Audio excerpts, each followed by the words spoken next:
Welcome to The Happy Doc. My name is Taylor Brana. In this podcast and related website, thehappydoc.com, the goals are to inspire, develop knowledge, and provide tools to enhance your creativity, joy, and success as a health professional. Our guests provide their stories, tips, mindset, and much more, which have allowed them to succeed in such a demanding field. In this episode, we have Dr. Michael Sass Jr., an intern resident in Middletown, New York, and who is currently receiving his medical training at Orange Regional Medical Center. Michael provides us with his perspectives on being an intern, the transition from fourth year to intern year, the challenge of balancing work and family, and his personal story and tips on finding balance. Please enjoy this episode, and please welcome Dr. Michael Sass Jr.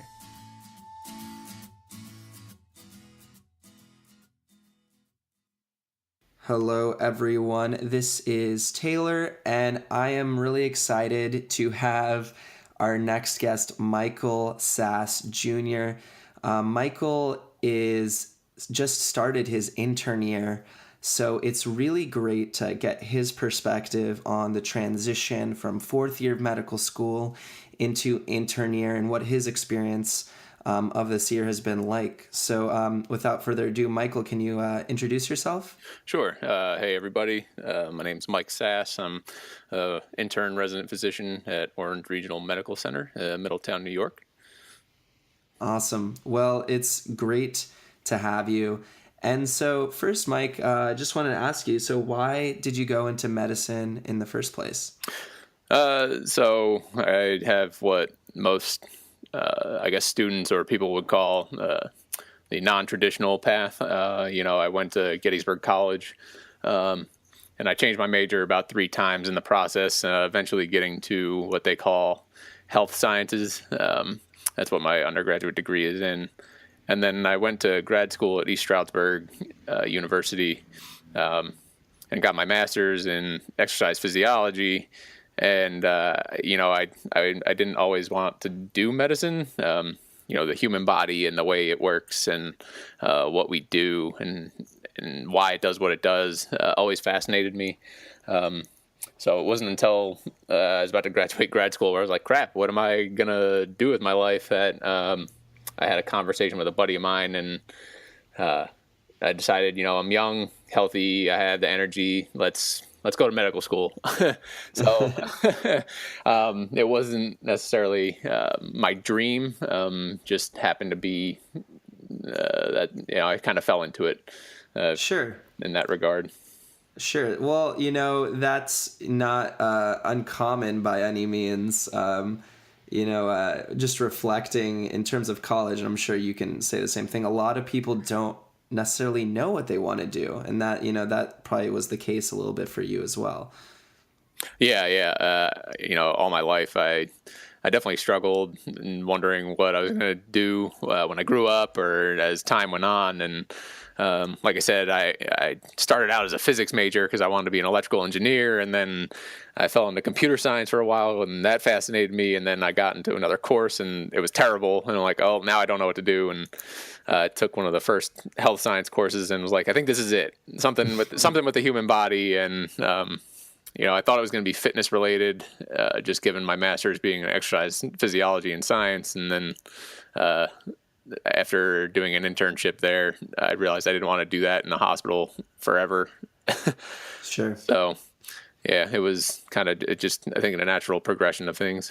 Sure. So out of curiosity, what specialty are you considering, or what kind of is your path currently?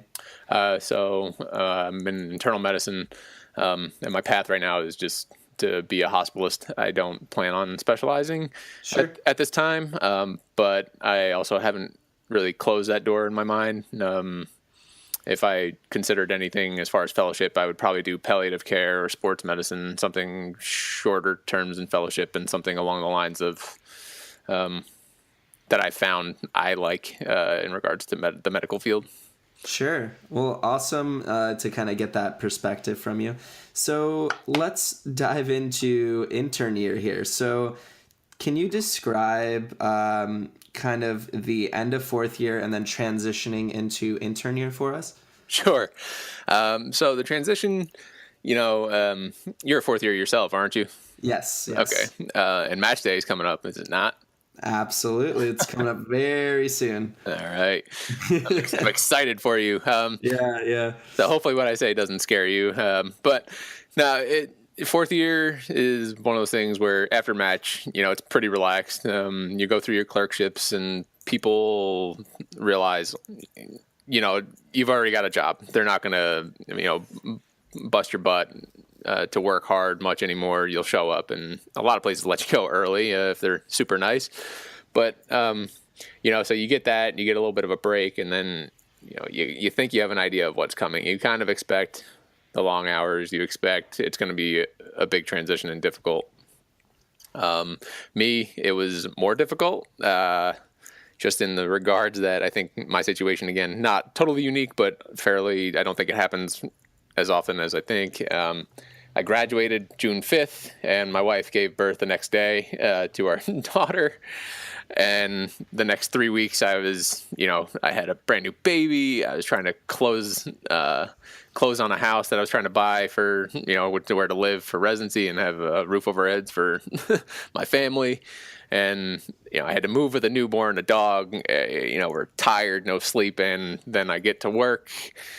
And my first month is on ICU. So, I didn't have the smoothest transition.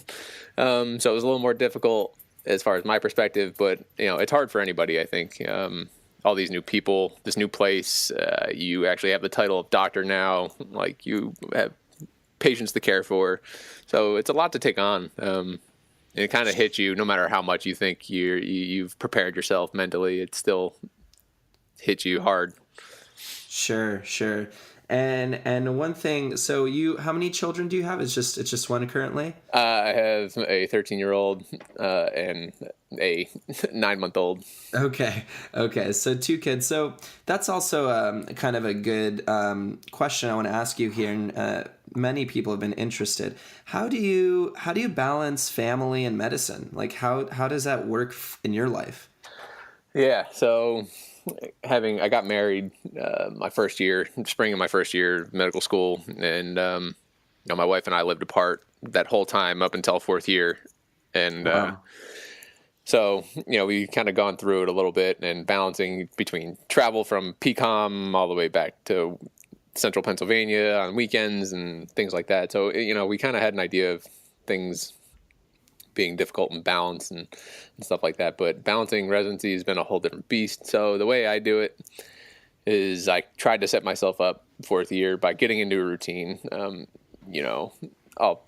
It comes down to time management. I mean, your time management skills, if you don't have them down, it's time to get them down because you got to be efficient and also be malleable to the situation, because sometimes, again, intern year, especially in the beginning, you might end up having to stay later than you think or than you anticipated, and that throws things off. So the way I balance it is I tried to get efficient at documentation and all those other things, and I get up real early.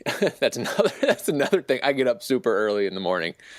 Sure. So, like, what's a typical day look like? So, since I'm in internal medicine, I'll say I've spent the most time on the floors this year. That's where you are most of the time. So, a typical day for me is my shift is 7 a.m. to 6 p.m., give or take, Monday, 6 days a week. And I usually wake up between 3:30 and 4 in the morning. Wow. And I go down, I try to get up, get a cup of coffee, and go down to my garage and get a workout in. And then, I'm getting ready for work. Depending on when, my daughter Maggie wakes up and all that stuff, I'll be with her for a little bit, and then I get my lunch ready and I leave. And that's pretty much my morning. The day, goes any typical. You pre-round, you get to the hospital, pre-round rounds, noon conference, and then finishing up everything you got to do in the afternoon, and hopefully you get out on time. Wow. So it does seem pretty regimented. How many hours do you sleep, out of curiosity? If you're going 7 a.m. to 6 p.m., but you wake up at 3:30. Like, and you're balancing time with your family. How much does that result in terms of sleep? Again, depends. So if I get home, I live a little over a half hour away from the hospital. So I also Oh, have the total time an hour away out of the house plus. So when I get home, it's 6:45. We have to eat dinner, and then we pretty much go to the couch and we watch a show. We talk about our day. And as far as the amount of sleep I get, that depends my stress level and my ability to calm down before I go to bed. I'd have to say I average 5.5 hours of sleep a night. On a good night, I'll get 7, but like I said, that's a good night. Sure. No, and it's definitely good to kind of have, an idea of, what you're getting yourself into, specifically with you in terms of internal medicine. And it's great. It's great to have that perspective. How do you manage to relax after, a crazy work day? It's mainly just coming home, and our thing is, my wife and I, we've done it for since we lived together, 4th year. I come home and we eat and we sit down and we watch Wheel of Fortune and Jeopardy. Like we're some old couple, but it's just a way to veg out on the couch for a little bit and just kind of tone down, and then we spend time. Sure. Spend time together trying to get my daughter to go to bed, and while she's nursing or feeding, we talk about our day and talk about problems that may have happened, or if I had a particularly rough day. I'll be honest. It's like, as going forward, intern year is tough. I'll cry. I'll need extra time to talk with my wife or whatever. Sure. So it's just kind of relaxing by letting out and having my wife listen to me. Sure. Sure. It's definitely great. And I think, in your case, being married and having that family support is probably pretty helpful. Would you agree? I would agree. I can't say if I had been single through this whole experience that I would have made it, or if I would have made it, it would have been a lot harder for sure. Yeah, and that's definitely something, common theme, even in terms of the doctors, I get to interview, is a lot of these people build in support or, mentorship or things of that nature. So definitely is awesome to hear that you have that, within your home and something you can come back to every day. Yeah, and I'll share a personal story on this, Yeah. but so going through, like I said, I lived alone. I lived apart from my wife for the first 3 years of med school, and it got around the time in second year where you're preparing for your step 1, and I was struggling. I started having panic attacks. I wasn't going to class as much, and I definitely just wanted to sleep. I didn't want to do anything, and I was definitely becoming depressed. And there was at one point I had approached some people who I considered mentors in school, and I told them about my problem, and they were there for me. They gave me their numbers. They said, call me if you need anything, but if you need help, please seek it. And it wasn't 48 hours later. I was back at the doctor's office. I was feeling suicidal because I felt like there was no way out. It's just that trap feeling, like you're in medical school. You've taken on so much time and money to do this, and now I can't back out. And I eventually ended up at a crisis center where I sat unseen for almost 6 hours. And I asked to use the phone. I called my wife. I called my parents, and they all came to Philadelphia at the same time and checked me out, and we talked. And again, I cried and cried and cried, and everybody's the 3 of them are scared for me, and they spent the weekend with me and made sure everything was okay. We got through it, and it came down to talking about dropping out, and I wanted to so bad. I just wanted to end it. I wanted to get out, and we were like 2 weeks away from winter break, and it came down to, don't make the decision now, do what you can to get through to spring break or winter break, and decide then. Don't do anything school related. And those 2 weeks and my family coming to rescue me saved me.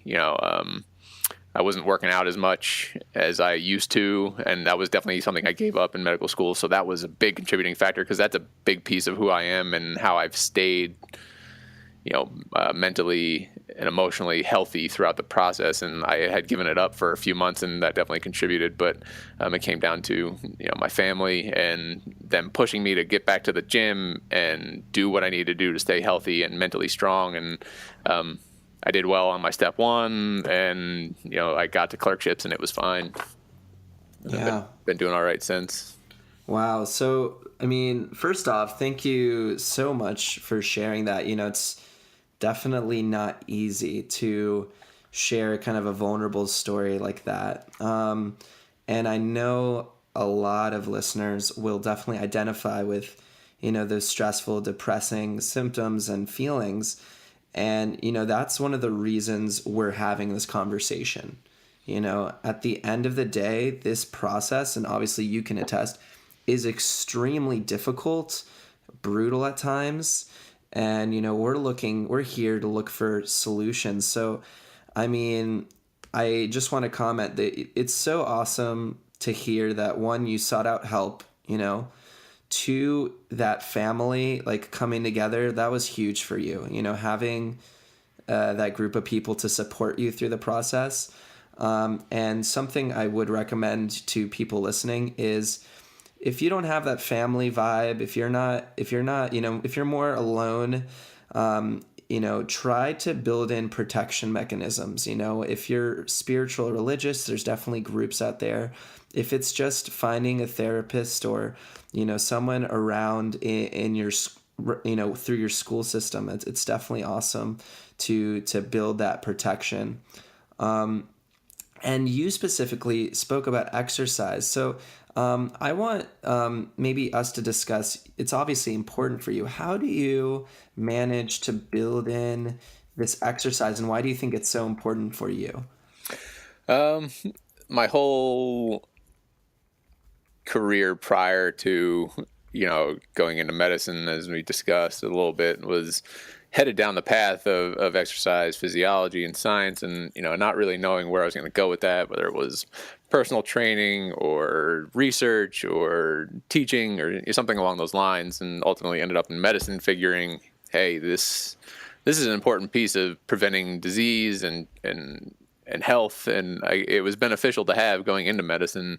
And I've built it in because it was just something that's been built into me over the past, almost 10 years now. And it's just a big piece of who I am.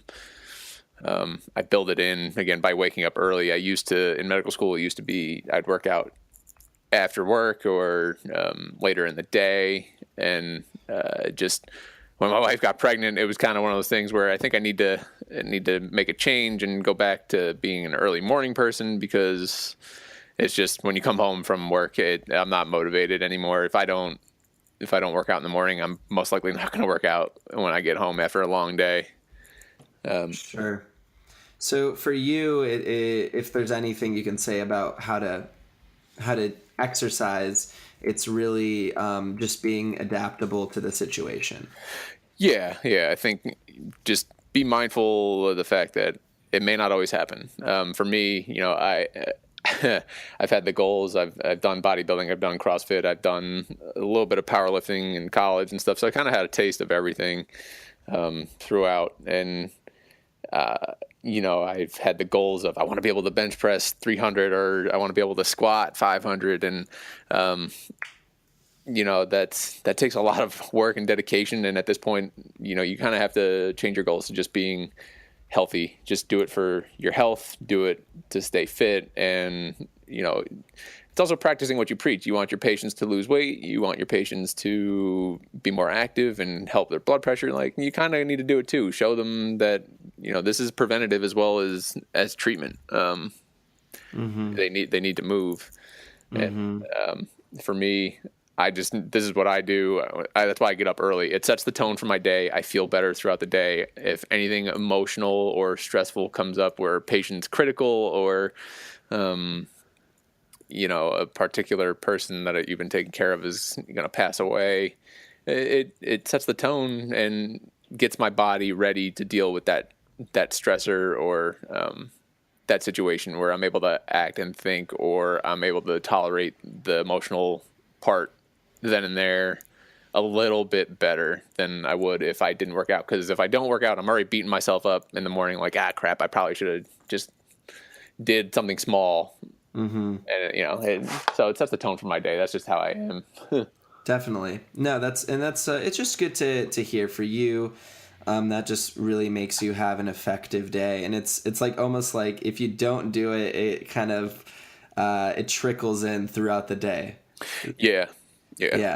So I can say the same thing personally. It definitely has a change in how you perceive your day if you're moving or you're not moving. Yeah, for sure. And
throughout the year, I've had to learn and work on being okay with missing a day.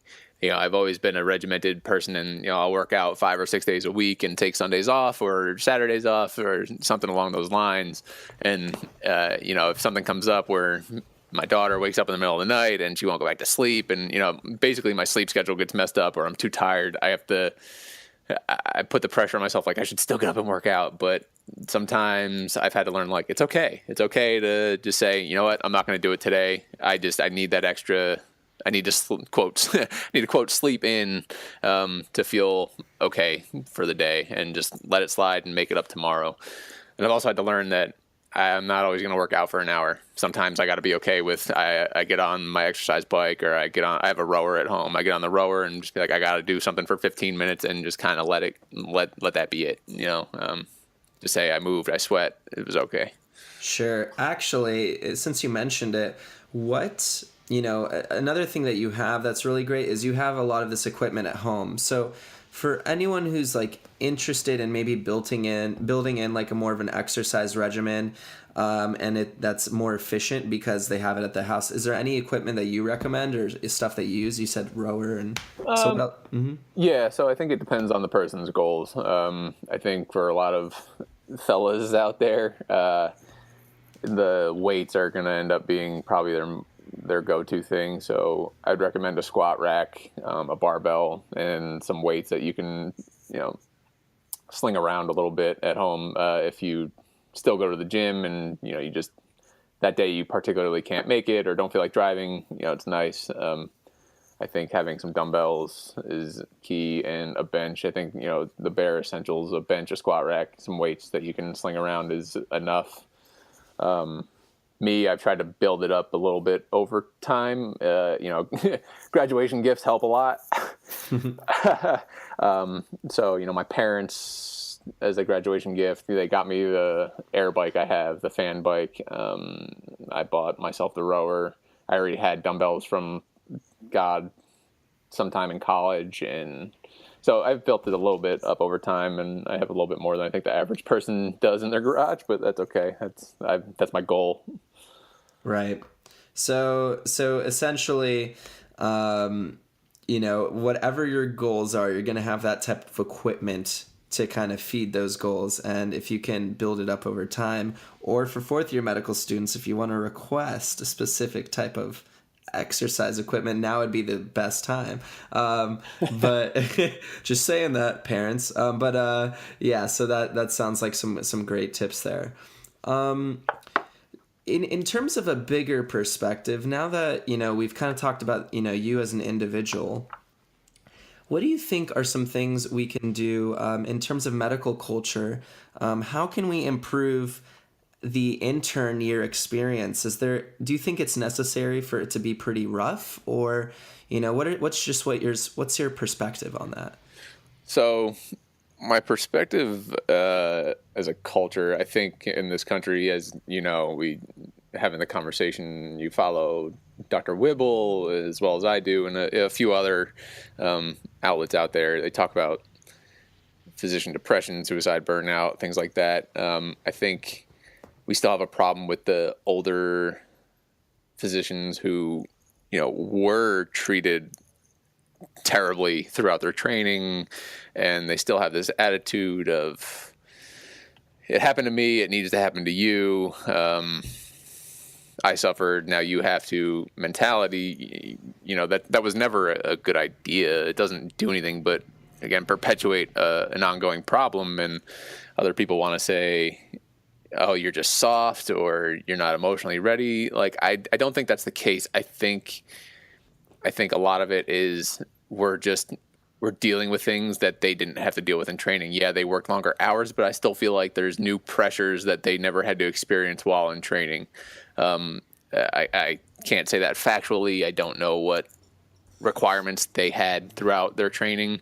Now it's expected you work a 16-hour shift as an intern, or up to 16 hours, and then you still have to go home, sleep, eat, and you're required to do a research project and then this other project on the side, and you have to be a part of this committee as a resident because it's required by your program. And there's all these other things, like what do you, I don't know what people expect out of us. That's what I mean. So they say we're soft. Okay, well, there's all these other pressures now that I don't think older physicians had to deal with, other than the fact they worked like absurd amount of hours.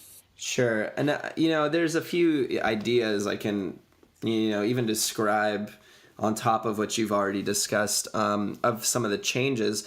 I think one, the litigation system and like just litigious worry is a lot higher. And so you're constantly having to be concerned, like if you're going to be sued. Two, there's a huge increase in the amount of information in medicine. And so like to keep up with that, and to keep up with all of the research, to keep up with all of the various medications out there, that's not easy. So arguably speaking, if you go back, let's say 50 years, the amount of pharmacologic drugs you needed to know the mechanisms for and the side effects for and things of that nature was much less. So I just think there's, because of the expansion of information, I think our medical culture hasn't expanded to that. Would you agree? Oh, yeah, I would agree. And I don't know what it takes to fix it. I don't have a great answer. I don't think anybody really has a great answer, or at least an easy one. I think there are great answers out there. It's just a matter of, how do you make it happen? How do you make a culture shift? Sure. I mean, personally, for me, I think it starts with the individual. But this can be a whole nother discussion. Yeah. But we can keep the focus on you. Are there any helpful resources that you wanted to recommend that you felt have been helpful throughout your current medical career, and maybe even just on a personal level? As far maybe clarify how specific resources like are we talking academic? Sure. I mean, it could be academic. So what medical resources, first off, could you recommend to students and residents? Sure. One I still refer to from time to time that's become popular over the past couple of years is online MedEd. I use that pretty much solely for, my step 2 for review. I use it to review for my shelf exams. It was really helpful. They're short, sweet, and to the point, give you high yield info. And they sell things like a whole book designed for interns on how to deal with training and building relationships in the hospital that you've never had to do before. And I would definitely say I've gone through the 5 stages of grief. They talk about that, like through residency, you're going to notice they may not happen in any particular order, but you do go through denial, anger, bargaining, depression, and acceptance, and it can change at any time. So it helps. I kept that book in my pocket, at least for the first 6 months of training, and referred to it a lot. Journals, as far as, New England Journal's good. I still think that's a little over the top for someone as an intern. You're still trying to feel out the basics of medicine, and build the basics of your own practice. So, I refer to that every once in a while for certain things. They have resident designed outlets. It's called, I think New England Journal 360, resident something or other. I am a part of it. But I haven't referred to it in a while, so I apologize for the name, but that's a good resource. Sure. How about, are there any individuals you follow? They could be medical experts, any books that you were very impactful in your life, anything like that? Yeah. One book I think everybody in the medical field should read, nurses, doctors, nursing assistants. I don't care what you do. You could be the IT guy in the hospital. You should read Atul Gawande's book, Being Mortal. I listened to it on audiobook. It was just as impactful, just because driving in the car, it was a quick read, so to speak, audiobook. It was probably like a 7-hour book or something like that. So it was good, very impactful. Definitely makes you think about how healthcare is in this country. It gives a little bit of history of how things are going in end of life care, which is big for me. I'm into that. That's why I'm considering palliative care, but that's a great book that I think everybody should read. Another one by him is the Checklist Manifesto. I definitely recommend that one too. Just talks about, you don't need to know everything, and the power of a checklist, whether literal or metaphorical, can help in big stressful situations. So I definitely recommend that for a read. Awesome. Well, thank you for sharing those. Now, this question I think is going to be really helpful for the students here. What do you wish you would have heard looking back through your medical career, and more specifically this year? Oh man, I don't know what I wish I would have heard looking back. I think what I wish I would have heard was a little bit more of the, lack of a better phrase, the clerical side of things. You need, documentation, history, physicals, notes, and things like that are all part of it. I just feel like there's so much more. The system is so complex that I wish there was a way to have learned more about it before coming into this year, for sure. My sister, she's 10 years older than I am. She's a pediatrician, so it was at a time in my life where I was a teenager. I didn't really pay attention to what was going on in her life. I didn't really care unless something was going, unless it was big and impactful to the family in some capacity. So I had questions for her, and she told me, knowing what she knows now, if she'd go back, she wouldn't do it again. I guess I kind of feel the same way. I wish I had heard that sooner. She did try to talk me out of it at one point. Not talk me out of being a doctor or the medical field. Just, really think about it, because it's not something you had dreamed of doing since you were a kid, like she had. Sure. And like I said, I just kind of fell into it. Sure. I guess I wish I had a more meaningful conversation with her about it, other than just her, telling me how bad she felt because it was like the last year of her residency, and Sure. she was in a stressful point in her life too. Yeah, yeah, no, definitely, and that's actually something that was in a previous interview, referencing Adil Yang from Picmonic. He actually recommends that students talk to doctors and residents and all of these people ahead of time before they go into it, and have frank conversations, because he was saying that people are generally really naive about the reality. Everyone talks about the idealistic goals of healing people and wanting to help people. But if you look at the reality of what the job entails for most people, it doesn't fit into that, fairy tale. Right. So, and you're kind of alluding to that point, is we have to kind of be realistic and not necessarily take away our dreams and goals, because honestly, without those dreams we can't improve. But knowing what you're getting yourself into, at least in the acute or setting of going into residency and training and all of that. Yeah, that's exactly my point. Is I wish it was more of a, again, frank, straightforward conversation. I don't know if it would have changed my mind, but when people, when I was a third year, I was at Geisinger. I did a program through our school, and I was there for most of the time. And as I got to know some of the college students, they knew I was a medical student, and they're like talking to me about going to medical school. And I joke every time someone's ask me about it, and I say, oh God, I don't do it. And they're like, oh, really? And I'm like, I'm half joking when I say that. And the way I put it to anybody who asks me is, I just say, if this is what you've always wanted to do, great. I think you can do it. You want to do it, and you should. If that is what all you want to do all your life, great. If you go into this and say, well, I think I could be a doctor, or I could do this, I tell people then you should probably do the other thing. Only because that kind of person, I think, doesn't know what they're getting themselves into.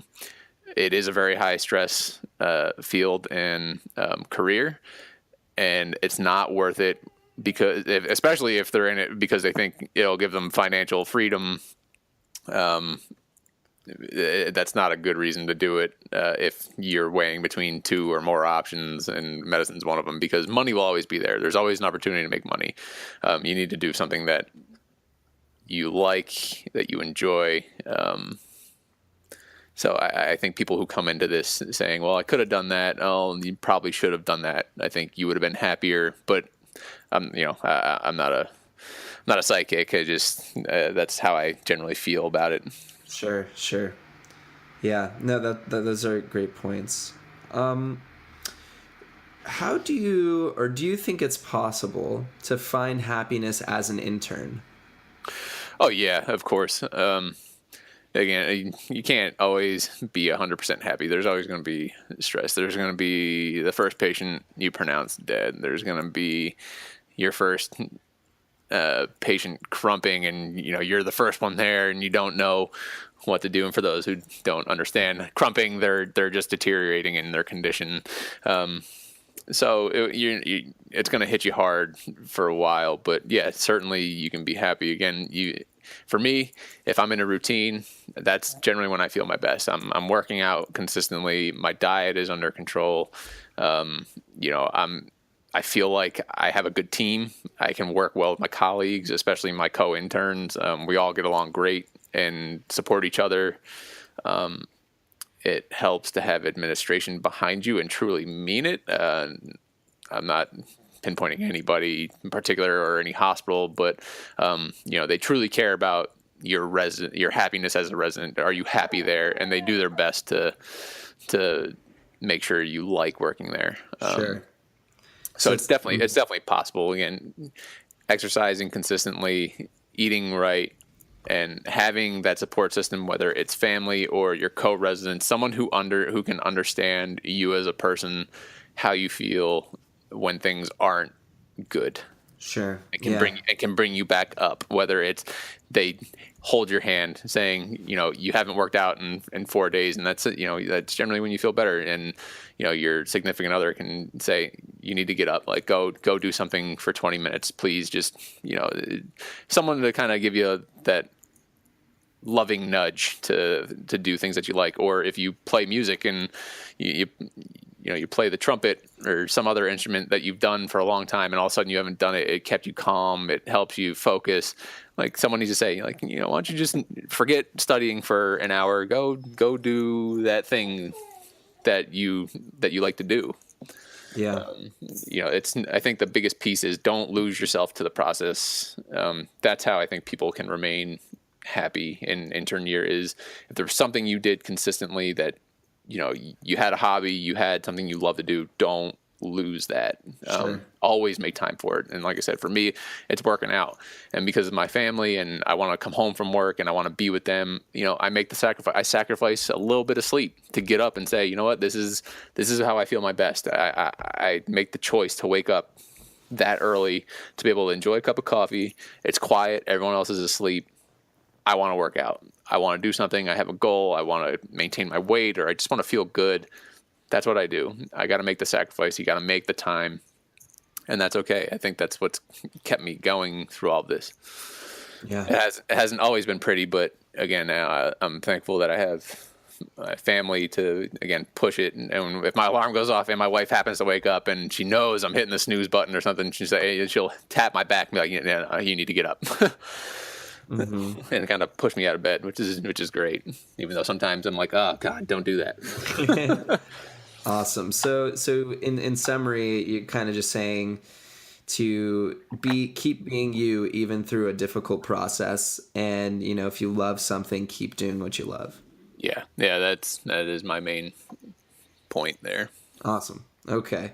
Well, with that being said, Michael, did you have any thoughts in closing you'd like to share to students, to interns, residents, doctors above you, to the culture at large? Any message that you wanted to speak?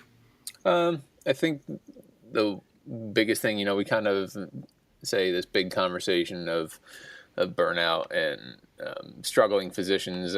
My message is reach out. If you're struggling, reach out and talk to anybody. Hell, talk to me. I'll gladly listen to anybody. I'll give advice. I'll just sit and listen. You can do it anonymously, do it not. I don't care. I'm here to help. That's what we've all are training to do. We want to help people. And somewhere along the line, a lot of us become cynical, and again, it's unfortunate, but take care of yourself first. You're no good to anybody if you can't pour from an empty cup, that old adage. So take care of yourself. Keep yourself full. Essentially, keep your cup full. Awesome. Well, Michael, thank you so much for giving us your time today. Sincerely appreciate it. And folks, that's the intern's perspective on medicine. It's good to hear the tough year, but it's also good to hear that it's possible to maintain some of your joy through the process. So hopefully that helps people listening. Thank you. Thank you. Hey guys, thank you so much for listening into this episode. It was a blast to record. If you have any comments or feedback, send me a message to any of my channels. The Facebook page is www.facebook.com/thehappydoc. The Twitter account is thehappydoc1. The Instagram account is thehappydoc1. You can send me an email to thehappydoc1@gmail.com. And now I have something to ask of you. If you are with my mission of elevating the space of medical care and the medical community, if you are with my mission of elevating the positivity that is within this space, then please comment, like, and share this material. Have a great week, guys, and tune in to a new episode every Sunday.